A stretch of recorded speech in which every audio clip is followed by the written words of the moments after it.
اللہ سے مانگو کہ آج ہم توبہ کر کے اٹھیں، کہ توبہ ایک ایسا عمل ہے جو پچھلے سارے گناہ دھو دیتا ہے، سارے دھونے دھو دیتا ہے، سارے گناہ معاف کر دیتا ہے۔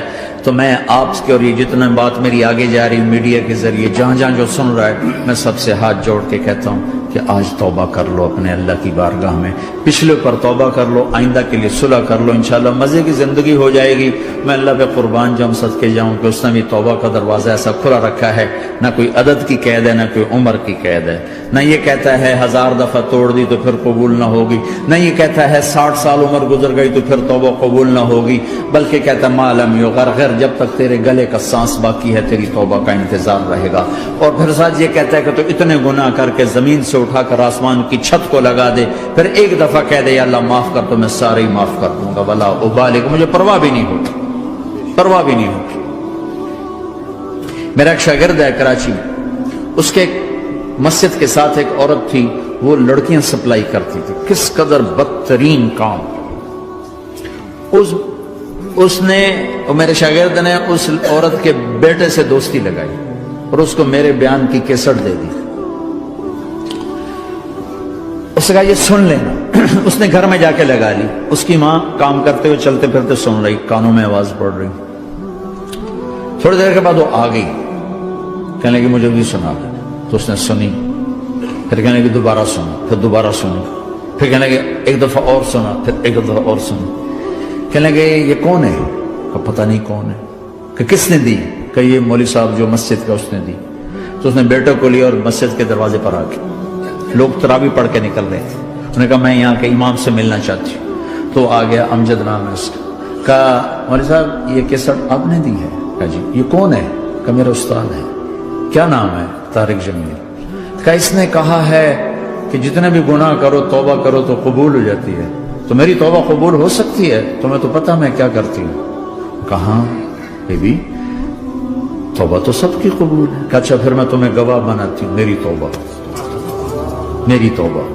اور اگلے دن مسجد میں آنا شروع کر دی تراویح میں، اور دعا کرے یا اللہ اگر میری توبہ قبول ہے تو مجھے اٹھا لے، اگر میری توبہ قبول ہے تو مجھے اٹھا لے، اگر میری توبہ قبول ہے تو زور زور سے دعا کرتی۔ عورتوں کے اس میں جس طرح عورتیں نماز پڑھتی تھی، 29 کی رات سجدے میں اللہ نے اس کو موت دی۔ ساری زندگی لڑکیاں سپلائی کی اور موت آئی رابعہ بصری جیسے۔ توبہ ایسی چیز، اے اللہ میری توبہ قبول ہے تو مجھے اٹھا لے۔ 29 کی رات سجدے میں اللہ نے اس کی روح کو قبض کی۔ تو میرے بھائیو بہنوں، جتنا مجمع آپ موجود ہو، جتنا اس کے ذریعے سے سن رہا ہے، آج توبہ کر لیں۔ پتہ نہیں نہ جانے بلا لے پیا کس گھڑی، پتہ نہیں رب کا بلاوا کب آ جائے، تو ہم توبہ کر اور اپنے مالک کو راضی کر۔ تو نیت کرتے ہو میرے ساتھ؟ سارے کرتے ہو نا؟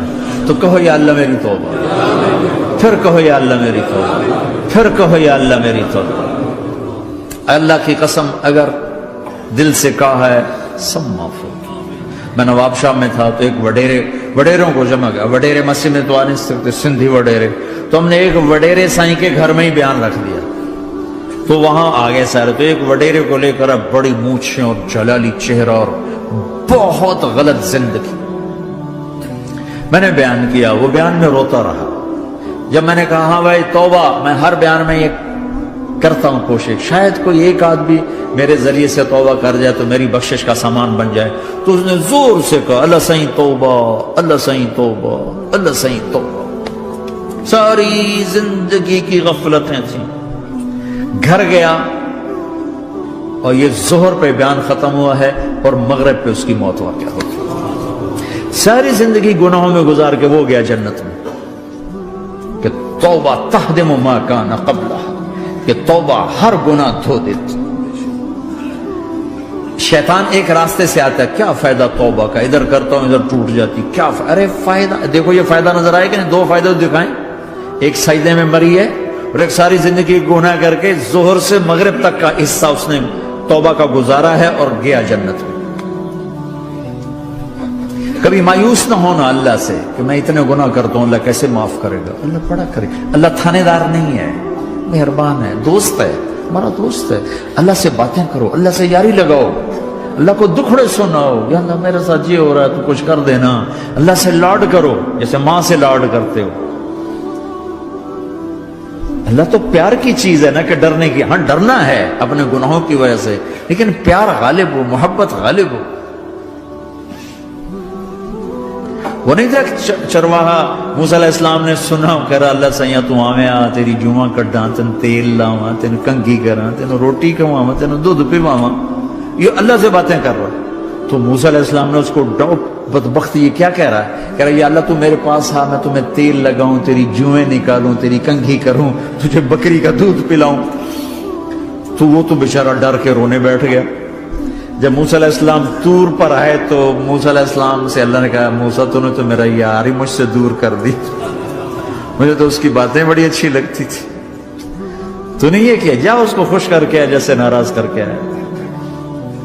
چلو اس روایت میں تو کوئی اونچ نیچ ہو سکتی ہے، کچی پکی بات ہو سکتی ہے، لیکن میرے نبی کی صحیح حدیث بتا رہا ہوں۔ میرے نبی مسجد میں صحابہ ہنس رہے تھے تو آپ نے فرمایا جو میں جانتا ہوں تم جانو تو تمہارا ہنسنا بند ہو جائے، رونا زیادہ ہو جائے۔ تو سب صحابہ نے زاروں قطار رونا شروع کر دیا۔ آپ یہ کہہ کر واپس مڑے، دروازے تک نہیں پہنچے تھے کہ جبریل آ گئے کہ میرے محبوب تو نے میرے بندوں کو اتنا زیادہ ڈرا دیا مجھ سے، جا واپس جا، جیسے رولایا ہے ایسے ہی ہنسا کے آ۔ اللہ پاک تو ہمارے مالک خالق، ہمارے مہربان ہیں۔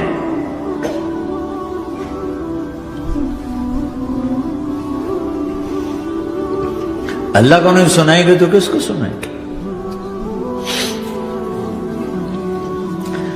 تو جب کبھی توبہ ٹوٹ جائے اللہ کے واسطے مایوس نہ ہونا، پھر کر لینا، پھر کر لینا، پھر کر لینا، پتہ نہیں کون سی توبہ پکی ہو جائے، پتہ نہیں کون سی توبہ پکی ہو جائے۔ تو نیت کرتے ہو سارے بھائی؟ اب بہت بڑا مجمع آئے ہو، چھوٹا سا دو چھوٹے سے تبلیغ کے کام۔ ایک جمعرات کو مرکز میں جاؤ، ایک 3 دن ہر مہینے لگاؤ، ہر مہینے کسی بھی جماعت کے ساتھ چلے جاؤ تو انشاءاللہ آپ کو فائدہ ہوگا۔ جس جماعت میں 3 دن میں لگے اور میں نے کہا 4 مہینے لگاؤں گا، 4 مہینے اللہ نے تقدیر لکھی تھی، تو میں آگے چلا گیا رائمنڈ سے مل گئی جماعت، سارے ان پڑھ، سارے بڑی عمر، میری عمر 18 سال اور سب 40 سال سے اوپر، 60 70 اور سب ان پڑھ اور سب ڈیرہ اسماعیل خان کے دیہاتی، اور اتنے غصے والے کہ جماعت میں روز لڑائی ہوتی تھی۔ ایک آدمی چائے نہیں پیا کرتا تھا تو وہ روزانہ کہتا چائے کیوں بنائی ہے، میری چوانی واپس کرو، 4 آنے میرے واپس کرو، تو 4 آنے روزانہ واپس لیتا تھا، باقاعدہ 4 آنے اس کو روزانہ واپس کیے جاتے تھے کہ میں چائے نہیں پیونی، میری چوانی واپس کرو۔ اور جماعتوں میں جھگڑا ہوتا ہے کہ تم نے کھانا اچھا نہیں بنایا، اس جماعت میں جھگڑا ہوتا تھا کہ کھانا اچھا کیوں بنایا، اس پہ لڑتے تھے کہ خرچہ زیادہ ہو رہا ہے۔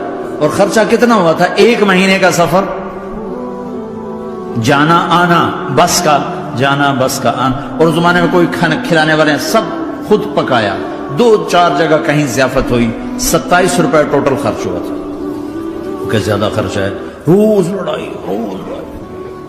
ایک اس میں رانگڑ تھا، اس کو اذان کا بڑا شوق تھا، وہ جاتی اذان دینی شروع کر دی، وہ بھائی اللہ کے واسطے اب بھائی تو مسجد کے معاملے میں دخل نہ دے، کیوں نہ دوں، گردن لمبی ہوگی، مؤذن کی گردن لمبی ہوگی، میں تو دوں گا۔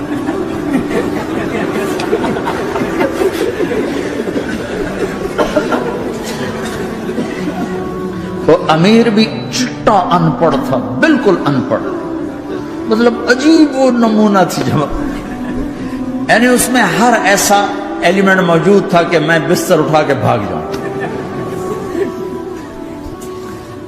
لیکن مجھے اسی سے فائدہ ہو کہ تبلیغ معلوماتی محنت نہیں ہے، تبلیغ صفات کو سیکھنے کی محنت، علم کو سیکھنے کے لیے مدرسے ہیں، علماء ہیں، تبلیغ تو صفات کو سیکھنے کی محنت، ایمان کیسا بنا۔ میں جب واپس آیا تو میں بیٹھا تھا مسجد میں، تو ایک شخص نے پوچھا آپ کہاں گئے تھے، کتنا سفر تھا، میں نے بتایا، میں نے کہا آپ نے کیا سیکھا، انہوں نے مجھ سے کہا آپ نے کیا سیکھا، میں نے کہا اللہ ہمیں اپنے ان نیک بندوں میں شامل کریں جو اللہ کی رضا کے لیے اپنی جان بھی قربان کر دیں۔